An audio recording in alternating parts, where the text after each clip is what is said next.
ఆ కాళ్ళు కడిగేటప్పుడు ఆయన ఎవరు? పౌలు ఏమన్నాడు? సమీపింపరా అని కాళ్ళు కడుగుతుంటే పేతురు వద్దు వద్దు అన్నాడు. సరే, వాళ్ళని కడిగిన తర్వాత పేతురు వద్దు అంటాడు. నాతో నీకు పాలు ఉండదయ్యా అంటాడు. సరే అట్టయితే మొత్తం గడుగంటాడు. అంటే రెండోసారి పేతురు కాళ్ళు ధారాళంగా ఇచ్చాడా ఇవ్వలేదా? ఇచ్చాడా? ఇప్పుడు ఇచ్చాడా అంటే అనుమానం వచ్చి చెప్పరేంటండి? ఇచ్చాడా అంటే ఇచ్చాడా అన్నాడు. ఏందిరా ఇందులో ఏదో ఉందా? అట్లయితే ఖచ్చితంగా ఇస్తుందా గట్టిగా బిర్రుగుందాం, ఎందుకంటే నాకు ఎందుకు ఇవ్వాలా?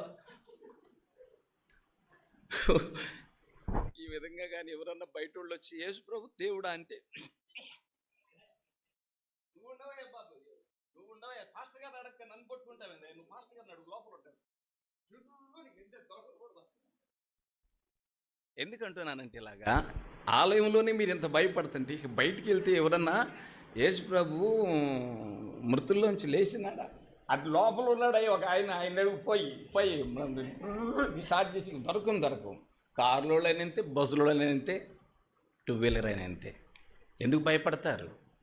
యేసుక్రీస్తు ప్రభువారు రెండోసారి పేతురు ఓకే అని దేవుడు అన్న తర్వాత పేతురు హృదయపూర్వకంగా కాళ్ళు ఇచ్చాడా ఇవ్వలేదా? మరి ఇచ్చారు అనరేంటండి? ఇప్పుడు కొంతమంది ఇలా అన్నారు. ఏమన్నారంటే ఎవరి కోసం గడుగుతాడేంది అన్నారు. ఏమన్నారు? ఎవరి కోసం గడుగుతాడండి అన్నారు. ఓకే, ఇప్పుడు దాన్ని అట్లా ఉంచుదాం. పెళ్ళైన భార్యాభర్తల దగ్గరికి వద్దాం. నేను ఇట్లా చూసినానండి అని ఆమనిద్ది. ఆయన అంటాడు నేను ఇట్లా చేసినానండి అంటాడు. అప్పుడు మళ్ళీ రెండో మాట ఇప్పుడు ఏమనిద్ది? ఎవరి కోసం చూస్తావు? ఎవరనేది? భార్య. ఆయన అంటాడు ఎవరి కోసం చేస్తావు అంటే ఏంటి? ఖచ్చితంగా అంత సులకనైపోయినాడు మన ప్రభు అయిన యేసుక్రీస్తు వారు ఈరోజు సంఘాల్లో. ఎవరి కోసం కడుగుతాడు? కడుగుగా అట్లా హృదయపూర్వకంగా ఇచ్చేసినాడు. నిజమే, ఆనాడు అనుభవం లేదు, కానీ దాని క్రయము వాళ్ళు ఏం చేశారు? చెల్లించారు. ఎరిగినట్లుగా ఆయన శరీరం, ఎరిగినట్లుగా ఆయన యొక్క రక్తం వాళ్ళ శరీరాల మీదే ఆయన శరీరం కనపడేలాగా చేశారు. వాళ్ళ శరీరాల మీదే ఆయన రక్తం కనపడేలాగా చేశారు. అట్లా బ్రతికినారు వాళ్ళు. ఆనాడు కాళ్ళు అట్లా ఇచ్చినారు. నువ్వు కడగబడ్డావు, నువ్వు శుద్ధి చేయబడ్డావు, నేను శుద్ధి చేయబడ్డాను. ఆయన గుణగణాలు ఏమన్నా ఇంట్లో, వీధులలో, సంఘములో తొణికిసలాడుతున్నాయా? ఇంట్లో అంటే కుటుంబాలలో, వీధుల్లో అంటే అన్ని జనులలో, సంఘములో అంటే ప్రభు బిడ్డల మధ్య. ప్రభు బిడ్డలు మనం చూసినప్పుడు ప్రభులాగానే ఆ మనసు కనపడుతుంది. ప్రభు బిడ్డలు అలాగ అన్యులు మనం చూసినప్పుడు ప్రభు కనపడుతున్నాడు. అట్లానే మన ఫ్యామిలీలో నా భర్త, నా భార్య, నా బిడ్డలు మనల్ని చూడంగానే ప్రభు మనసు కనపడుతుంది. ఒకవేళ నీ ముందు అతిశయపడతారు అని, గర్విస్తారని బయటపడకపోవచ్చు, కానీ అలాంటి తలంపు వాళ్ళు కలిగి ఉండగలుగుతున్నారు. ఆ అవకాశం ఇవ్వగలుగుతున్నావా? ఆ మోతాదులో జీవించాలనే తలంపు ఉన్నదా? అలా జీవించారు వాళ్ళు. ఇప్పుడు రెండో విషయానికి వెళ్ళక ముందు కడగబడటం. ఇప్పుడు మీరందరూ ఇంత వాక్యం విన్న తర్వాత బాధ్యత ఎవరి కోసం కడుగుతాడేంది అంటారా? అయ్యో అయ్యో అయ్యో, మామూలు విషయమా అది? అసలు వర్ణనాతీతమైనది. ఆ మహానుభావుడు కడగాలి, నిజమే బాధ్యత. కానీ నేను ఎరగాలి కదా, నేను తెలుసుకోవాలి కదా. ఆదికాండం 2 అధ్యాయాలు అర్థమైతే బైబిల్ అంతా అర్థమైంది. భక్సింగ్ గారు అన్నాడు ఆదియందు అనే మాట నాకు ఎంత అర్థమైంది అన్నాడు. ఆదియందు అనే మాట నాకు ఎంత అర్థమైంది? ఆదియందు అనే మాట ఆదికాండం 1:1 ఒక పదం ఎంత అర్థమైంది? కొంచెం అర్థమైంది అన్నాడు. ఇంత అర్థమైందన్నాడు. ఆ కొంచెం అర్థమైనందుకే ఆయన అంత సేవ చేశాడు.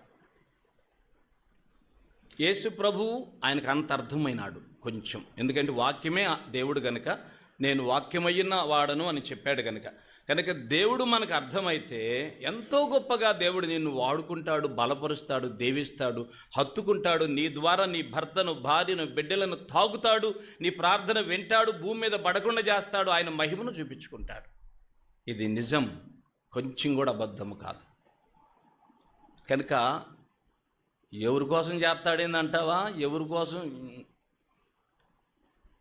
అంతే కదా, భర్త నువ్వు ఎవరి కోసం చేస్తావే అంటాడు, నేను ఇటు చేసినాను అటు చేసినాను అంటే. అట్లానే భార్య ఏమనిద్ది, నేను ఇన్ని చేసినాను. భర్త ఏమంటాడు, ఏ విధముగా నేను జీవించినాను, వాళ్ళ బాధ్యత అంటామా, ఎవరి కోసం చేస్తున్నాడు అంటామా? చెప్పండి. ఆయన బాధ్యత ఆయన చేసినాడు, నీ వైపు నుంచి కూడా ఎరగాలి. ఇది ఒకటి. సమీపింపరాని తేజస్వరంలో ఉన్న మనిషి వచ్చి కాళ్ళు గడుగుతున్నాడంటే ఎవరి కోసం గడుగుతున్నాడు అనకూడదు. అన్నావంటే ఒక భర్తలాగా, భార్యలాగా, పిల్లల్లాగా తేలిక చేసినట్లే. ఈ రోజుల్లో సంఘాల్లో అట్లా తేలికైపోయినాడు. యేసు ప్రభు పరిశుద్ధ దేవుడు అవసరాలకు వాడుకుంటారు, అవసరాలు తీరిపోయిన తర్వాత ఆయనని విడిచిపెడతారు. అవసరాలు వచ్చినప్పుడు పరిగెత్తుకుంటూ వస్తారు. ఇప్పుడు చూడండి, ప్రభు యొక్క పరిశుద్ధ గ్రంథంలో 2వ దానికి వస్తున్నాం. మొదటి దినత్వం ఏమి విడిచిపెట్టాడు? సింహాసనము విడిచిపెట్టాడు.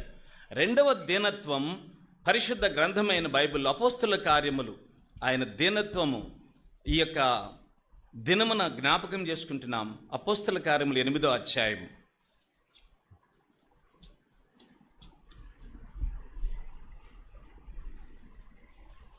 32వ వచనం. 8:32.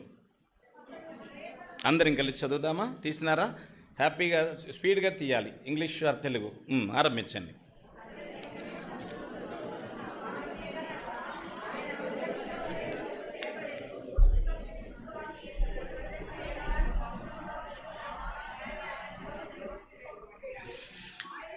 ముప్పై 33.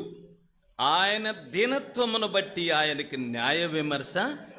ఇప్పుడు 2వది, న్యాయ విమర్శ దొరకనంతగా ఆయన ఏమైనాడు? దీనుడైనాడు. అది గుర్తుపెట్టుకోండి. న్యాయ విమర్శ అంటే న్యాయము దొరకనంతగా ఏమైనాడు ఆయన? ఆనాడు పిలాతు దగ్గర నిలబడ్డాడు. అప్పుడు వాళ్ళు అడిగినారు, ఈయన ఎవరు, ఎందుకు తీసుకొచ్చినారు అని అన్నారు. అన్నందుకు వాళ్ళు ఏమన్నారో తెలుసునా అండి? ఇది ఇట్లా పట్టుకోండి. యోహాను సువార్త 18వ అధ్యాయానికి రండి. వాళ్ళు ఏమన్నారో చూడండి. 5వ వచనం.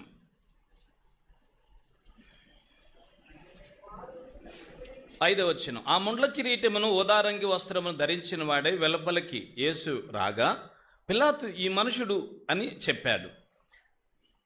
చెప్తే వాళ్ళు ఏమంటున్నారు, ఈయన యందు నాకు ఏ దోషము కనబడలేదు అని చెప్పారు.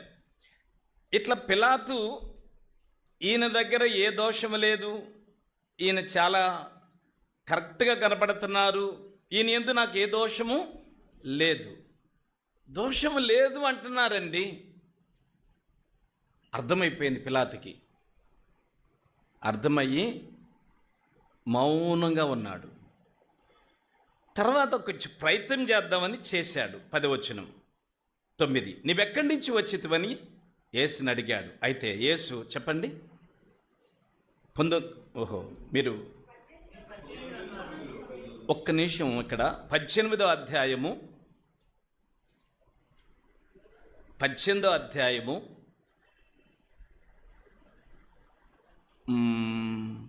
30వ వచనం. ఒక్క మాట, వాళ్ళన్న మాట మాత్రమే తీసుకుందాం. అందుకు వారు, వీడు దుర్మార్గుడు కాని ఎడల వీనిని నీకు అప్పగింప. 29లో ఓకే, పిలాతు ఏం నేరం మోపుతున్నారు అని అడిగాడు. వీడు దుర్మార్గుడు. ఇప్పుడు నా వైపు చూడండి. పిలాతు ఏమో ఎందుకు తీసుకొచ్చారు అన్నాడు, వాళ్ళు చెప్తున్నారు వీడు దుర్మార్గుడు. లేకపోతే ఎందుకు తీసుకొస్తామండి, మేమంతా ఆలోచన చేసి తీసుకొచ్చాం. ఇప్పుడు ఆయన దీనత్వాన్ని బట్టి ఇప్పుడు ఆయనకి ఏం దొరకలేదంటే న్యాయం దొరకల, మౌనంగా ఉన్నాడు. పిలాతుకి ఇప్పుడు 19వ అధ్యాయంలో పేజీ తిప్పండి. పిలాతుకి క్లారిటీ వచ్చేసింది, ఈయన తప్పు చేయలేదు. తప్పు చేయనప్పుడు ఏమనాలి? దయచేసి ఈయన్ని తీసుకుని వెళ్ళిపోండి. ఎవరక్కడ? సైనికులు. ఈయన్ని తీసుకుని వదిలిపెట్టేసేయండి, తప్పు లేనివాడు. మీరు యూదులు, శిక్షించాలని నేను తీవ్రంగా చర్య తీసుకోవాలనుకుంటే ఇక్కడ గోలలు చేయండి, లేదా వెళ్ళిపోండి, మిమ్మల్ని ఏమనను. మీరు కానీ గోల చేసినారంటే మిమ్మల్ని అందరినీ ఏం చేస్తాను? చెరసాల్లో వేస్తా అనాలి. ఎవరు అనాలి? అనలేదు. ఎందుకు అనలేదు? ఆయన మౌనమును బట్టి. ఇప్పుడు చూడండి 19వ అధ్యాయం 19 నువ్వెక్కడి నుంచి వచ్చేవని యేసుని అడిగాను. అయితే యేసు ఏ ఉత్తరము చెప్పలేదు. 10 అందరూ చదవండి. నీవు నాతో మాట్లాడవా? నిన్ను విడుదల చేయుటకు నాకు అధికారము కలదు, నిన్ను సిలువ వేయుటకు నాకు అధికారము కలదు, నువ్వు ఎరగవా అని చెప్పి అప్పుడు అన్నాడు పైనుండి నీకు అధికారము ఇస్తే తప్ప నువ్వు నన్నేమీ చేయలేవు. అప్పుడు వాళ్ళు అన్నారు, ఈ మాటను బట్టి ఆ మాటను బట్టి ఏమన్నాడంటే, విడుదల చేయుటకు యత్నం చేసిన కానీ యూదులు అతన్ని విడుదల చేసేటవా కైసరుకు స్నేహితుడువు కావు అని చెప్పారు. అనంగానే ఓహోహో ఒరే ఇక్కడ తేడా పడే తట్టుకున్నానే, అస్సలకే ఎసరయ్యే తట్టుకుందే ఏంటి, అసలు ముందు నా గవర్నర్ పోస్టే పోయి తట్టుకుంది, ఈయన మూలకాన నా పోస్ట్ ఎందుకు పోవాలి? అప్పుడు ఏం చేద్దాం, భార్య కబురు పంపించింది, ఏమండో ఆయన విషయం మాత్రం దయచేసి ఏ నిర్ణయము తీసుకోవద్దు. నాకు ఈ పొద్దున పూట ఆ నీతిమంతును కల్లోకి వచ్చాడు, నువ్వు తొందరపడి నిర్ణయం తీసుకోబాక. ఈయన మౌనంగా ఉన్నాడు, వీళ్ళేమో నా ఉద్యోగం తీసేసి తట్టుకున్నారు. ఏం చేద్దాం ఆలోచన చేసి, ఈ నోరు తెరవట్లేదులే, ఎట్టకొడు చేసేద్దాం, ఈయన్ని సెలవు కప్పు చెప్దాం, వీళ్ళని ఏమన్నంటే నాకు ఉద్యోగం పోయింది. అతని దీనత్వాన్ని బట్టి ఆయనకి ఏం చేసినాడు, ఏ తీర్పు. ఈయన కానీ వాళ్ళ భార్య మాట్లాడినట్టు, భార్య ఆల్రెడీ మాట్లాడింది, ఏమన్నా తేడా పడితే ఇబ్బంది, ఏమండి నువ్వు తప్పు తీర్పు తీర్చొద్దు, ఆయన విషయంలో నువ్వు జోలికే పోవద్దు అని అంటే ఒక రకంగా ఈయనకి అన్యాయపు తీర్పు తీర్చకూడదు. కానీ ఈయన దీనత్వాన్ని బట్టి ఈయనకే తీర్పు వచ్చింది. ప్రభుడలారా అది గుర్తుపెట్టుకోండి, నోరు తెరవకపోతే నిజంగా క్రైస్తవురాలవైతే నీకు అన్యాయపు తీర్పే జరిగింది. నెక్స్ట్ వచ్చిన చదవండి, నాకైతే ఊపిరి పీల్చుకోవడానికి కూడా శక్తి చాలా లేదు. నెక్స్ట్ మాట అపోస్తుల కార్యములు 8వ అధ్యాయం, మనం ఒకసారి ఆపాం, అక్కడి నుంచి కంటిన్యూ చేయండి. నీ ఊపిరి పీల్చుకుంటావో లేవో నువ్వు చూసుకో ఒకసారి. అపోస్తుల కార్యములు 8వ అధ్యాయం 34వ వచనం,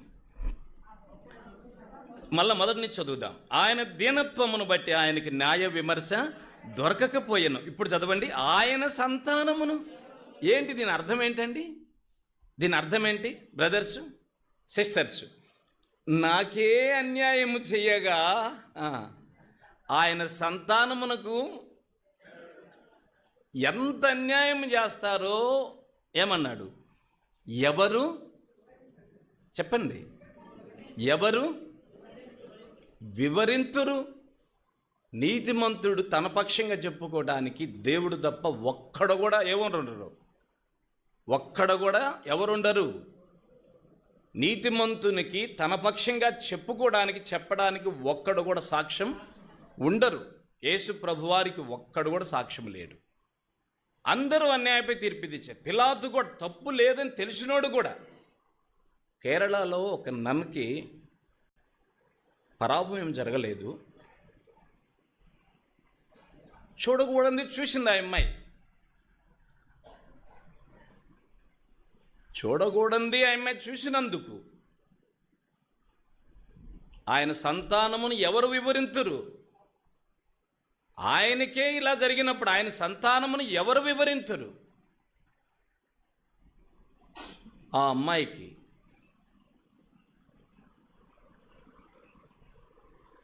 ఎవరు ఆలోచన చేసినా కరెక్ట్, ఈ అమ్మాయి చూడకూడదు చూసింది, వాళ్ళకి ఈ అమ్మాయి చూసింది చెప్పిద్దేమో మనం చంపేద్దామని చెప్పేసి బాయిలో వేసేసినారు, చంపి గొంతు విసికి బాయిలో వేసినారు, అయిపోయి డెడ్. ఇదంతా ఒక్క వ్యక్తి చూశాడు. ఎవరు చెప్పండి? దేవుడు. ఓకే, ఇంకొక వ్యక్తి చూశాడు, ప్రాక్టికల్గా ఒక వ్యక్తి చూశాడు. ఎవరంటే ఒక రిక్షా ఆటో తోలుకునే అతను దొంగతనం చేద్దామని అతడు లోపలికి వస్తాడు. ఆ లోపలికి హాస్టల్లోకి వస్తాడు. అది నన్స్ హాస్టల్, మగోళ్ళు రారు. మగోళ్ళని చూసిందామా మంచినీళ్ళని మధ్యలో మధ్యరాత్రి మంచినీళ్ళు తలకి ఒక మగోడు కనపడ్డాడు. మొత్తం 2 మగోళ్ళు కనపడ్డారు, ఒక ఆడగూతురు కనపడింది. ఇది కంటిలో పడింది. ఇంకెంటనే వాళ్ళు కిచెన్లోకి ఎవరో వచ్చినట్టున్నారు, లైట్ వేసినారు, వెంటబడి ఆమెను చంపేసి. ఇదంతా ఒక అమ్మాయిని బాయిలో వేయటం, పైనుంచి చెట్టెక్కి కూర్చున్నవాడు చూశాడు. అయితే గొప్ప గొప్ప గవర్నమెంట్ అధికారులు ఆ అమ్మాయి యోగ్యురాలు అని చెప్పి తెలిసిన వాళ్ళు న్యాయం చేయటం లేదు ఈ గవర్నమెంట్ అని చెప్పి వాళ్ళు ఉద్యోగాలను ఏం చేశారు తెలిసిన రిజైన్ చేసుకున్నారు. అది చేయాల్సింది ఈయన ఎవరు?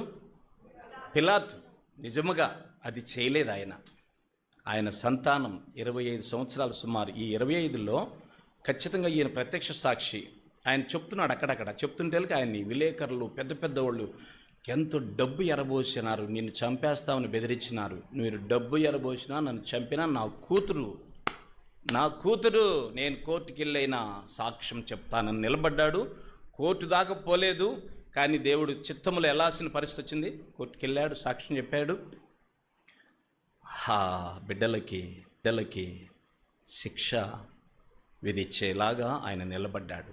అప్పుడు పేపర్కి ఇచ్చినారు, తన కూతురికి న్యాయం చేసిన తండ్రి అని. వాస్తవానికి తండ్రి కాదు, తన కూతురికి న్యాయం చేసిన తండ్రి. కేరళ గవర్నమెంట్లో జరిగింది. ఆయన బిడ్డలను ఎవరు వివరింతురు?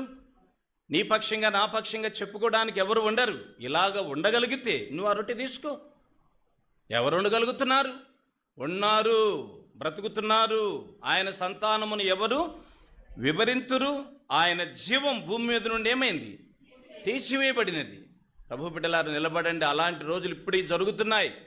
నీ పక్షముగా ఇదిగో ఇది న్యాయం అమ్మా, ఇది న్యాయం అయ్యా, ఇది న్యాయం బ్రదర్స్, ఇది న్యాయం సిస్టర్స్ అని చెప్పినా వినేవారు ఉండరు.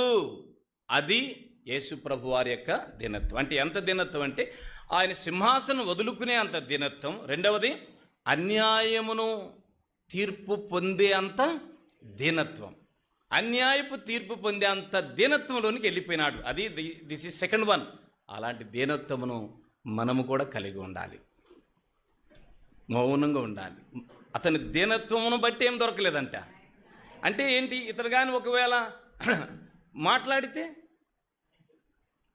మాట్లాడితే ఆ మాటకి బెదిరిపోతారు కదా, బెదిరిపోయి ఆయన పక్షంగా మాట్లాడతారు. అతను తప్పు చేసిన వ్యక్తి అయినా బొంకేరు అనుకో, బొంకితే ఏం జరిగిద్ది? ఎందుకైనా మంచిదని స్టే పెడతారు. స్టే ఆర్డర్లో పెట్టేసి వాడు ఏదో చెప్పుకుంటున్నాడు, అయ్యా నీ తరపున ఏమైనా సాక్ష్యాలు ఉంటే తెచ్చుకోండి అని చెప్తారు. కానీ ఆ మనుషుడు ఏమీ అనలేదు. ఏమైనాడు?